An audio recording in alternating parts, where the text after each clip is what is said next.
बिस्मिल्लाहिर्रहमानिर्रहीम। अस्सलाम वालेकुम। कैसे आप सब? उम्मीद है कि आप सब खैरियत से होंगे।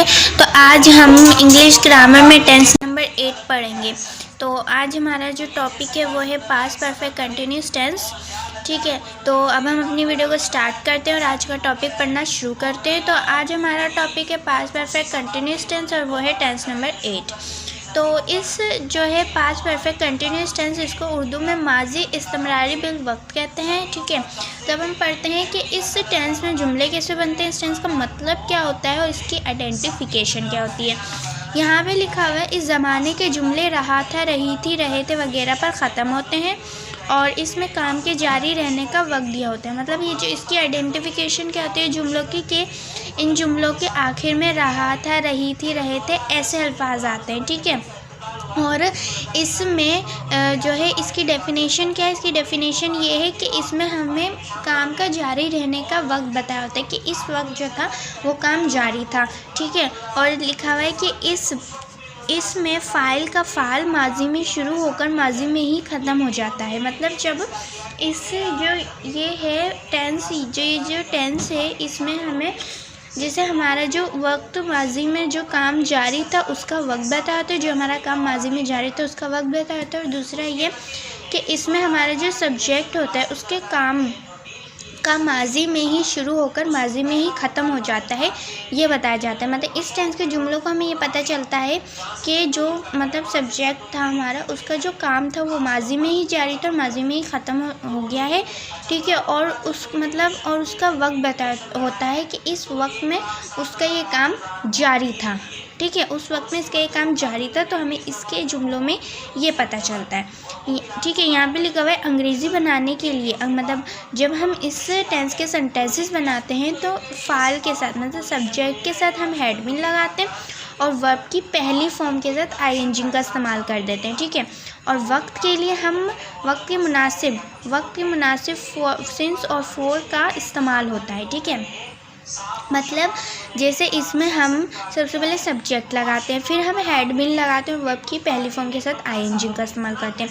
ठीक है, फिर हम जब वक्त बताते हैं कि इस वक्त पे ये काम जारी था तो उसके लिए हम सिंस या फोर लगाते हैं। अब सिंस कब लगाते हैं और फोर कब लगाते हैं? सिंस का मतलब होता है मुइन। ठीक है, मतलब मुइन वक्त, और फोर का मतलब होता है गैर मुइन। जो है सिंस, इसमें हमें पॉइंट ऑफ टाइम का पता चलता है, मतलब हमें एग्जैक्ट टाइम जो होता है वो सिंस में पता चलता है। सिंस जब लगती है जब हमें एग्जैक्ट टाइम पता हो, और फोर जब लगती है जब हमें एग्जैक्ट टाइम ना पता हो, पीरियड ऑफ टाइम हो, मतलब बहुत ज़्यादा लंबा अर्सा हो, हमें एग्जैक्ट टाइम ना पता हो, तो उसके लिए हम फोर लगाते हैं। सही है। अब जैसे यहाँ पे आपको एक जुमला दिख रहा होगा, Nadeem had been reading the book since morning. मतलब नदीम सुबह से किताब पढ़ रहा था। ठीक है, सुबह से वो किताब पढ़, तो इसमें क्या है एग्जैक्ट टाइम बताया कि सुबह से पढ़ रहा था, इसके लिए यहाँ पे सिंस लगा है। अब जैसे ये हमारे पास अफर्मेटिव सेंटेंस। ठीक है, अब इसका फॉर्मूला हम कैसे बनाएंगे? जिससे हमारे पास सबसे पहले सब्जेक्ट आ जाएगा, ठीक है, प्लस फिर इसके बाद हमारे पास हैड बीन आ जाएगा। ठीक है, और फिर हमारे पास वर्ब की फर्स्ट फॉर्म आ जाएगी, उसके साथ आईएनजी का इस्तेमाल हो जाएगा।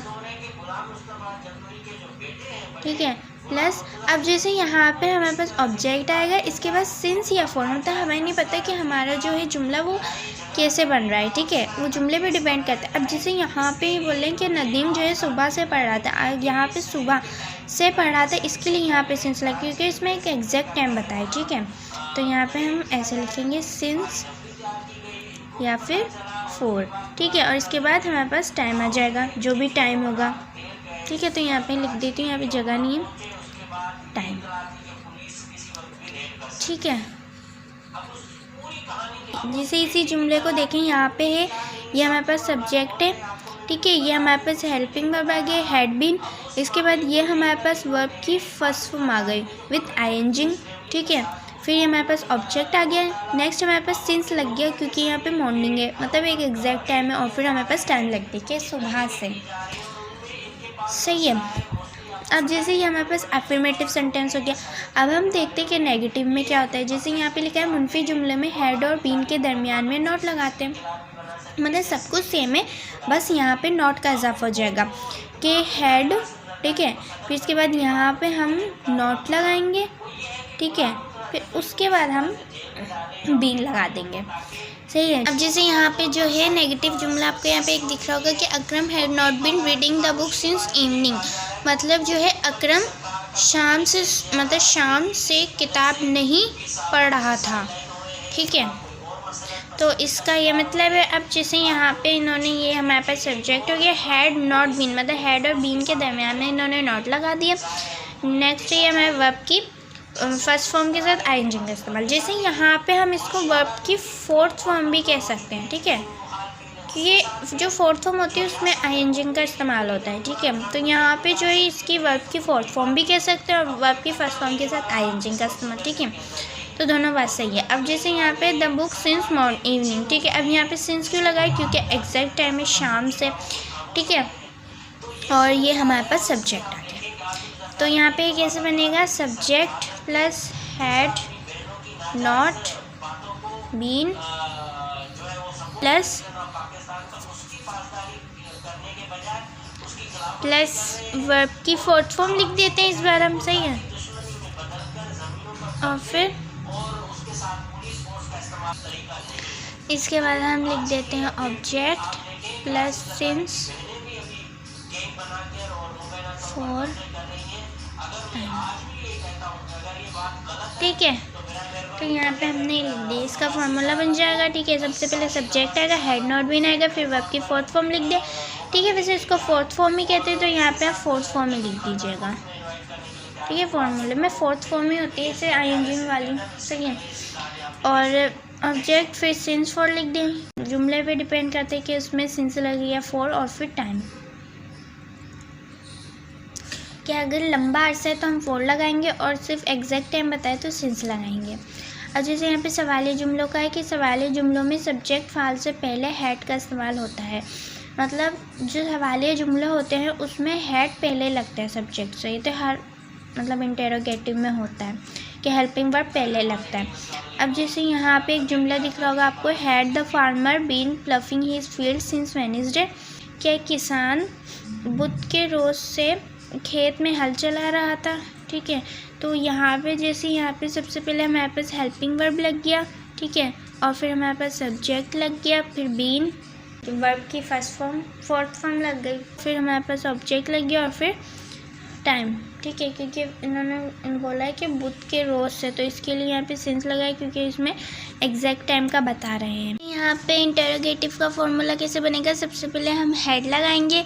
ठीक है, फिर सब्जेक्ट, फिर हमारा बीन आ जाएगा, सही बीन। फिर इसके बाद हमारे पास वर्ब की फोर्थ फॉर्म आ जाएगी। फिर इसके बाद जैसे यहाँ पे हमारे पास ऑब्जेक्ट आ जाएगा।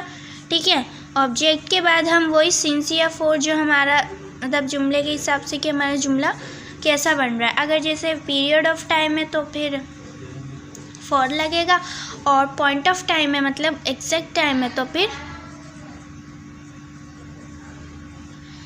हमारा सिंस लगेगा। सही है। अब जैसे यहाँ पे ये हमारे पास इंटेरोगेटिव फार्मूला बन गया। अब जैसे हम और जुमले देख लेते हैं अफर्मेटिव, नेगेटिव और इंटेरोगेटिव के। जैसे यहाँ पे फर्स्ट ये है कि he had been writing for 2 hours। ठीक है, मतलब वो 2 घंटे से लिख रहा था। अब जैसे यहाँ पे इन्होंने एग्जैक्ट टाइम नहीं बताया कि 2 घंटे, अब ये नहीं पता कौन से 2 घंटे, सुबह के या रात के, इन्होंने सही टाइम नहीं बताया। ठीक है, तो ये 2 hours है, तो इसके लिए यहाँ पे 4 लगा है। सही है। ठीक है, अब जैसे यहाँ पे हमारे पास लिखा हुआ है कि he had been writing for 2 hours, मतलब वो 2 घंटे से लिख रहा था। तो इसमें जो एग्जैक्ट टाइम नहीं बताया, बहुत ज़्यादा मतलब ये नहीं बताया कि उन्होंने सुबह के 2 घंटे या रात के 2 घंटे। सही है, तो उन्होंने एक एग्जैक्ट टाइम नहीं बताया। तो ये मतलब होता है 4 का कि इसमें एक एग्जैक्ट टाइम नहीं बताया जाता है, इसमें पीरियड ऑफ टाइम बताया जाता है, मतलब इसमें सही वक्त नहीं बताते। सही है, तो इन्होंने सिर्फ 2 घंटे लिख दिया। अब हमें क्या पता है कि सुबह के 2 घंटे या दोपहर के या शाम के। सही है, तो इसके लिए यहाँ पे 4 लगा दिया। नेक्स्ट है यहाँ पे he had been waiting for me since 3 o'clock। क्या वो मेरा 3 बजे से इंतज़ार कर रहा था। अब जैसे यहाँ पे सिंस क्यों लगा, क्योंकि 3 o'clock था, मतलब उन्होंने सही टाइमिंग बताइए कि 3 बजे से। इन्होंने ये नहीं बोला कि 3 घंटे या फिर कोई भी, मतलब इन्होंने सही टाइम बताइए। ठीक है, तो यहाँ पे इसलिए यहाँ पे सिंस लग गया। सही है। और ये हमारे पास क्या है, ये हमारे पास इंटरोगेटिव सेंटेंस है। ठीक है, और ये अफर्मेटिव सेंटेंस था। ठीक है, और देख लेते हैं। जैसे यहाँ पे लिखा I had been running this shop for the last 4 years, मतलब मैं इस दुकान को पिछले 4 साल से चला रहा था।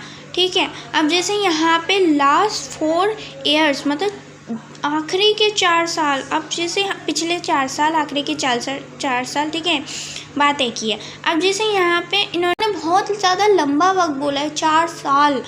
ठीक है, अब जैसे इसलिए यहाँ पे 4 लगाई, क्योंकि बहुत ज़्यादा लंबा वक्त, पीरियड ऑफ टाइम है, बहुत ज़्यादा अरसा है इसमें। ठीक है, तो इसमें बहुत ज़्यादा लंबा अरसा हो गया, इतना कोई कम वक्त नहीं है। सही है, तो इसके लिए यहाँ पे 4 लगा है।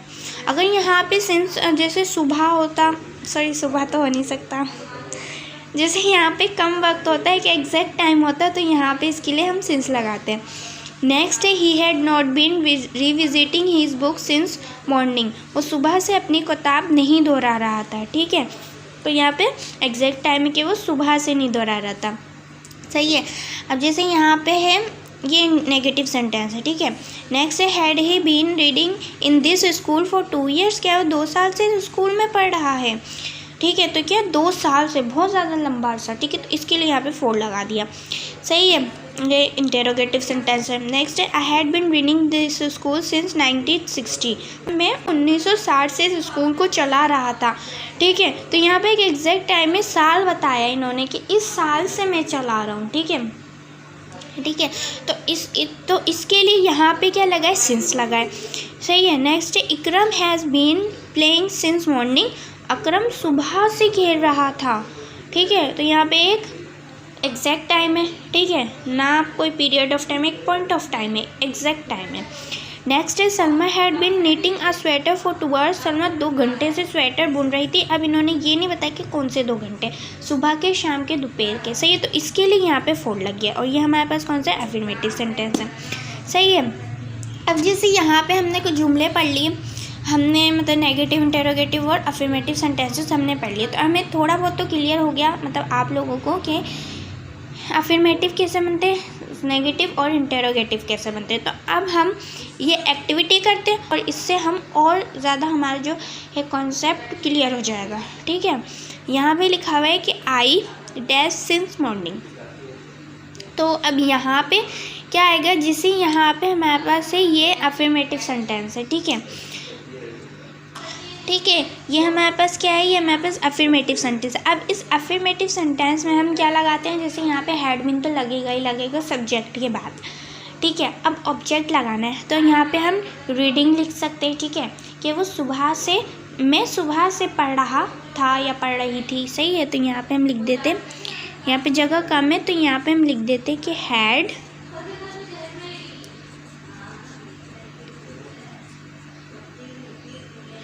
और यहाँ पे आ जाएगा रीडिंग। ठीक है, 4th फॉर्म या 1st फॉर्म के साथ आईएनजी, मतलब हम दोनों बातें बोल सकते हैं।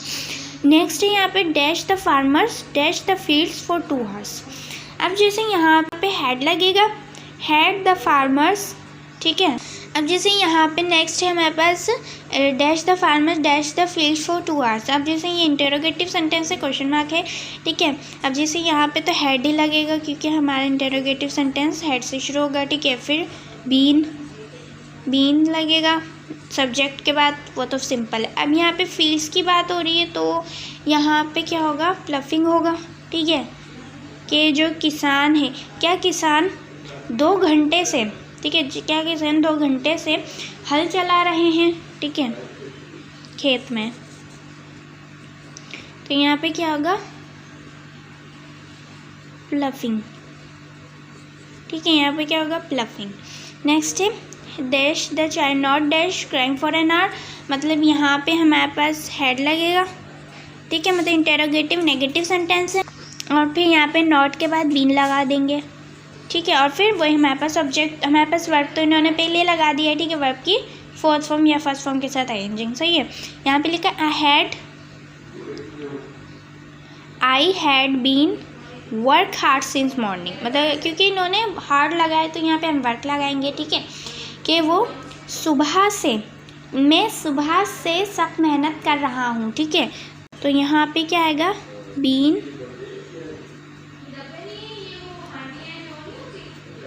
वर्क। सही है, तो यहाँ पे ऐसे बनेगा। नेक्स्ट है had dash Akram not dash in the city since 1940। अब जैसे यहाँ पे हमारे पास क्या लगेगा, यहाँ पे हमारे पास सबसे पहले हेड लगेगा क्योंकि इंटेरोगेटिव है, ये तो बात क्लियर है, सही है। नेक्स्ट है हमारे पास नॉट, नॉट के बाद हम बीन लगाएंगे। जैसे नेगेटिव में हमारे पास सब्जेक्ट के बाद हेड लगना था, हेल्पिंग वर्ब लगता था, और हेल्पिंग के बाद वर्ब के बाद नॉट लगता था। अब इंटेरोगेटिव में क्या होगा कि सबसे पहले हेल्पिंग वर्ब लगेगा, फिर सब्जेक्ट लगेगा, हेल्पिंग। अब हेल्पिंग वर्ब तो हम लगा नहीं सकते, तो नॉट लगेगा, नॉट के बाद बीन लग जाएगा, क्योंकि बीन जो है नॉट के बाद ही लगता था नेगेटिव में भी, सही है। नेक्स्ट है यहाँ पे, जैसे यहाँ पे इसमें लिखा है इन द सिटी, तो यहाँ पे क्या आ जाएगा, going in the city, going in the city, ठीक है। तो यहाँ पे क्या होगा कि क्या अकरम 1940 में शहर नहीं जा रहा था, तो यहाँ पे ये इसका मतलब बनेगा, सही है। नेक्स्ट है यहाँ पे सही और गलत जुमलों का। यहाँ पे लिखा है you had not been keeped good health for 2 months। अब जैसे यहाँ पे क्या गलती है, यहाँ पे जैसे सब्जेक्ट तो है हैड नॉट बीन, ये भी सही इन्होंने तरतीब से लिखा है, नेगेटिव सेंटेंस से समझ आ रहा है, सही है। लेकिन यहाँ पे वर्ब की फोर्थ फॉर्म नहीं लगी, ठीक है, वर्ब की फोर्थ फॉर्म नहीं लगी, तो यहाँ पे क्या होगा, यहाँ पे होगा कीपिंग, ठीक है, ठीक है। तो यहाँ पे क्या होगा,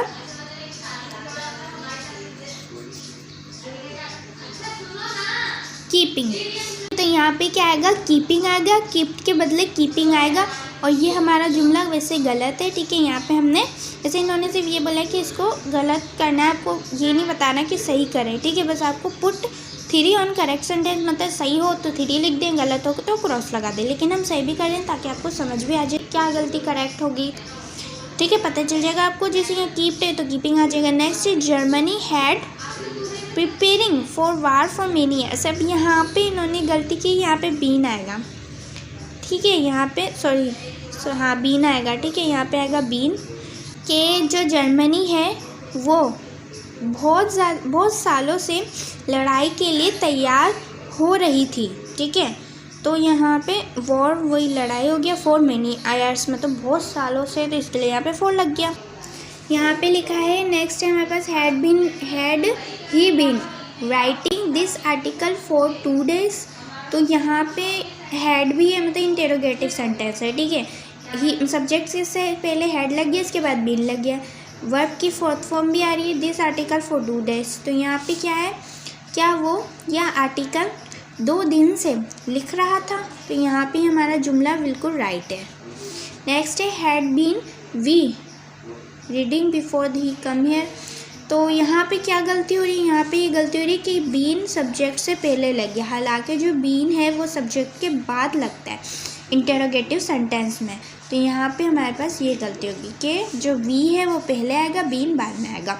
नेक्स्ट है had a train been running at full speed, ठीक है, तो यहाँ पे जैसे यहाँ पे क्या गलती है, यहाँ पे गलती तो कोई भी नहीं है, यहाँ पे हैड है, ठीक है, हेल्पिंग वर्ब है, उसके बाद हमारा सब्जेक्ट हो गया, उसके बाद बीन आ गया, वर्ब की फोर्थ फॉर्म, तो ये हमारा आंसर बिल्कुल, मतलब ये जो जुमले बिल्कुल करेक्ट है, ठीक है, सही है। अब जैसे यहाँ पे हम ट्रांसलेट कर लेते हैं कुछ सेंटेंसेस को। जैसे पहला है कि पहलवान सुबह से ही वर्जिश कर रहे थे, तो यहाँ पे कैसे बनेगा, the wrestlers had been taking exercise since morning. Next है द बागबान सुबह से ही पौधों को पानी दे रहा था, तो the gardener had been watering the plants since morning. हम 2 घंटे से दरवाज़ा खटखटा रहे थे, we had been knocking at the doors for 2 hours। क्या वो 10 मिनट से तुम्हारा इंतज़ार कर रहा था, had he been waiting for you for the last 10 minutes, ठीक है, क्या उस्ताद हाजिरी लगा रहे थे, had the teachers been rolling rolls, ठीक है, तो यहाँ पे ये जुमला बनेगा, ठीक है, तो यहाँ पे ये ऐसे बनेंगे जुमले। तो उम्मीद है कि आपके जुमले समझ आए होंगे। तो ये थी आज की हमारी वीडियो जिसमें हमने पास्ट परफेक्ट कंटिन्यूअस टेंस पढ़ा था और इसकी एक्सरसाइज भी की थी, और यहाँ पे जो हमारा मतलब हमारे जो सेंटेंसेस थे वो पढ़े थे कि नेगेटिव कैसे बनते हैं, इंटेरोगेटिव और अफर्मेटिव, ठीक है, और इसमें हमने मुइन और गैर मुइन वक्त के लिए कौन सा लफ्ज़ इस्तेमाल होता है वो भी पढ़ा था। तो उम्मीद है कि आपको ये समझ आया होगा पास्ट परफेक्ट कंटिन्यूअस टेंस, और ये वीडियो भी पसंद आएगी। और अगर वीडियो पसंद आया तो please like and subscribe my channel and don't forget to press the bell icon, ताकि आपको मेरी वीडियोस के अपडेट एंड नोटिफिकेशंस मिलते रहे। तो फिर अपनी दुआ में याद रखिए। अल्लाह हाफिज़।